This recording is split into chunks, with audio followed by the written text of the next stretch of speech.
So tell us a little bit about why you're here this week in your technology. Yeah, I'm Jay Randolph, Director of Southeast Operations for ES3, and we're here at the NavAir Sierra Space Conference for the STP program this year. Again, fifth time we've been here with technologies, and certainly for the DoD as a whole, specifically Navy while we're here. This year's with cold spray. Cold spray is an additive manufacturing type of technology. Takes different materials with kinetic energy and applies them onto different substrates for repair, sustainment activities, also new production. So with that, we're able to take parts that would otherwise be thrown in the trash, obsolete, and repair them and get them back on the aircraft. We do this handheld or robotically. One of the biggest problems that we've had with cold spray in recent years is helium supply. Do some of the things with that. It's very costly, especially with the war ongoing right now. Helium is a shortage. Occurs occasionally, so with that there's been a demand for a system to mix helium and nitrogen. Nitrogen is another base carrier gas for it, and we're able to now mix the gases from various cold spray systems to achieve similar properties as a spray with pure helium, bringing both a more cost-effective and a better performing product to the Navy. Where does the Navy intend to use this technology? Navy's using it throughout their depots and on aircraft, on NAVSEA vehicles, also with the land-based vehicles. The Marine Corps engaged with us, specifically out of the Albany, Georgia facility. So you name it, it seems to be going across the board. Let's talk about STP for a little bit. How did STP help you transition this technology, or how are they helping you? Well, one of the biggest things STP has done for us, as I said, this is our fifth technology transfer, is being able to connect us with the customers. So it brings us not only to the ones that we work with day in, day out, but to other avenues. As we're at conferences like this that bring forth people, puts us into an environment.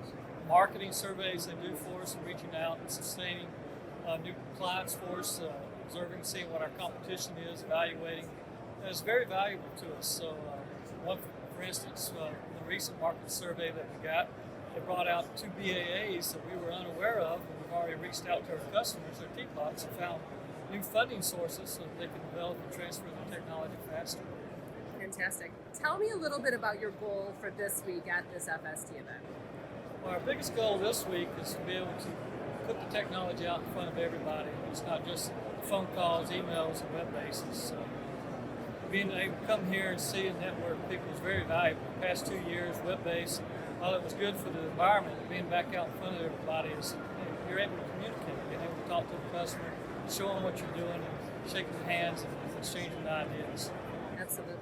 Okay, last piece. What advice would you have for other small businesses that may not have any experience with SBIR or STP? What advice would you give them if they feel like they have a solution for a government need?